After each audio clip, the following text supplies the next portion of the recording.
Hello viewers. आज हम प्रायद्वीपीय भारत का पठार पढ़ेंगे।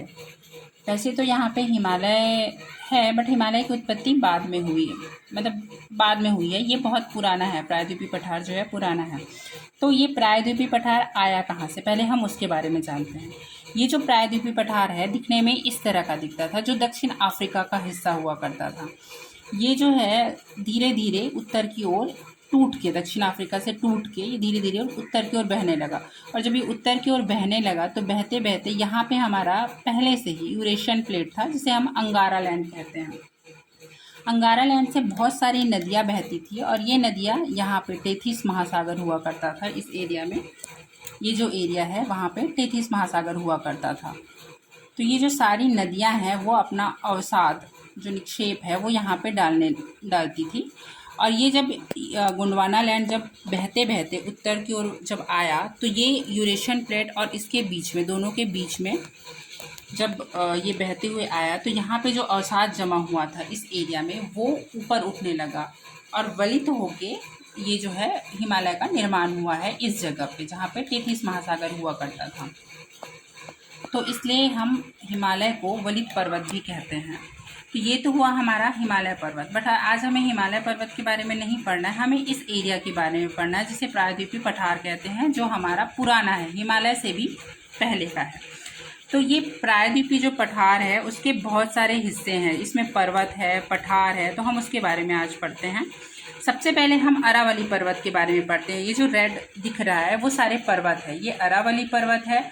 उसके जस्ट दक्षिण में इस तरह से क्वेश्चन पूछा जाता है कि अरावली, मालवा का पठार कहाँ पे स्थित है, तो हम ये बता सकते हैं कि अरावली पर्वत के दक्षिण में स्थित है। तो अरावली पर्वत है, तो अरावली पर्वत के बारे में मैं बताती हूँ आपको। ये जो अरावली पर्वत है वो उत्तर में जो गुजरात, महाराष्ट्र, जो राजस्थान है, राजस्थान से लेके दिल्ली तक इसका विस्तार है और सबसे ज़्यादा ये राजस्थान में फैला हुआ है। इसे राजस्थान में जरगा की पहाड़ी भी कहा जाता है। और इस राजस्थान में माउंट आबू एक दर्शनीय तीर्थ स्थल जैनों का बोला जा सकता है। वहाँ पे माउंट आबू में जैनों का दिलवाड़ा मंदिर है, तो वो है। और यहाँ से ये राजस्थान से मजनू का टीला जो दिल्ली है वहाँ तक ये फैला हुआ है। अरावली पर्वत से भी बहुत सारी नदियाँ निकलती हैं, तो नदियों के बारे में हम बाद में पढ़ेंगे क्योंकि ये हौच पौच हो जाएगा सारा एक साथ। अरावली पर्वत के दक्षिण में हमारा मालवा का पठार है, जो ग्रीन में दिख रहा है वो आपका मालवा का पठार है। तो मालवा का पठार जो है बना हुआ है लावा से जो चट्टानें बनी हुई हैं उससे निर्मित हुआ है। और ये जो पर्वत है नदियों ने इसे अपर्दित कर दिया है, बहते बहते ये अपर्दित हो चुका है।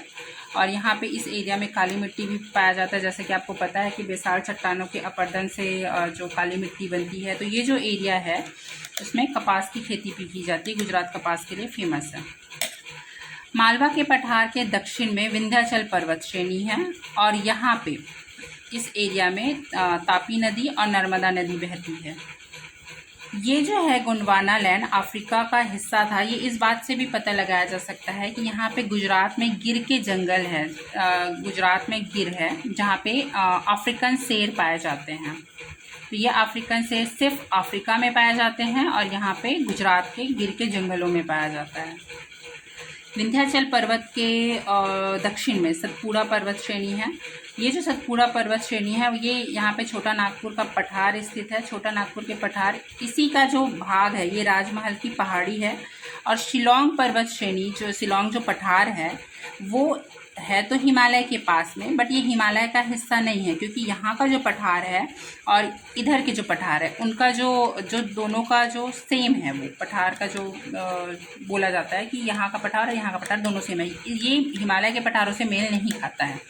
इसलिए यहाँ पे राजमहल पहाड़ी जो आगे जब बढ़ती है, सतपुड़ा की पर्वत श्रेणियाँ, राजमहल की पहाड़ी और ये शिलोंग की पहाड़ी है, यहाँ पे ये जनजातियों के नाम पे इसे गारो, जयंतिका और खासी ये नाम दिया गया है। और यहाँ पे असम में मिहिर और रेखमा दो पहाड़ियाँ हैं, वो भी सतपुड़ा पर्वत जो श्रेणी है उसी का ही हिस्सा माना जाता है। अब ये जो राजमहल पहाड़ी है और इन दोनों के बीच में एक गैप आ गया है, जो गंगा नदी और ब्रह्मपुत्र नदियाँ जो बहती है यहाँ पे उनका जो अवसाद है वो निक्षेपित हो जाता है। इसलिए इसे मालदा गैप कहते हैं। ये जो गैप है उसको मालदा गैप कहते हैं। और इस गैप के बाद यहाँ पे आपकी शिलोंग पठार पे ये जो जयंतिका, गारो और खांसी ये पहाड़ियाँ स्थित है। इस एरिया में आपको दिखेगा पश्चिमी घाट। पश्चिमी घाट से भी बहुत सारे नदियाँ निकलती है। यहाँ पे इस एरिया से यहाँ जाने के लिए दर्रे भी हैं, वो सब बाद में पढ़ेंगे हम। ये पश्चिमी घाट है और पश्चिमी घाट अपनी जैव विविधता के लिए विख्यात है। अब यहाँ पे पश्चिमी घाट और इस एरिया में पूर्वी घाट है। पूर्वी घाट जो है समंदर और सब चीज़ों की वजह से टूटी फूटी है, एकदम विस्तारित एक साथ नहीं है, टूटी फूटी पूर्वी घाट। लेकिन जहाँ पे ये पूर्वी घाट और पश्चिमी घाट मिलती है वहाँ पे एक गांठ का निर्माण होता है जिसे नीलगिरी की पहाड़ियाँ कहते हैं। नीलगिरी की पहाड़ियाँ जो है आपके कर्नाटक, केरल और तमिलनाडु में फैला हुआ है। यहीं पे ही केरल का जो साइलेंट वैली है वो यहीं पे स्थित है। और यहाँ पे जो सबसे ऊंची चोटी है जो नीलगिरी की है वो सेकंड सबसे लार्जेस्ट चोटी कहा जाता है, उसे डोडा बेटा कहते हैं। और ये जो आगे चल के यहाँ पे और पहाड़ियों का क्रम चलता है, तो यहाँ पे जो अन्नामलाई की पहाड़ी है, कार्डामम इलायची की पहाड़ी, अन्नामलाई की पहाड़ी और ये आपका पालनी की पहाड़ी है। तो ये अन्नामलाई की पहाड़ी और कार्डामम और इलायची की पहाड़ी जहाँ पे मिलती है वहाँ पे भी एक गांठ बन जाता है जिसे अन्नामलाई की पहाड़ी कहते हैं। और अन्नामलाई की पहाड़ी में सबसे ऊंची चोटी है अनाईमुदी की चोटी। बस आज के लिए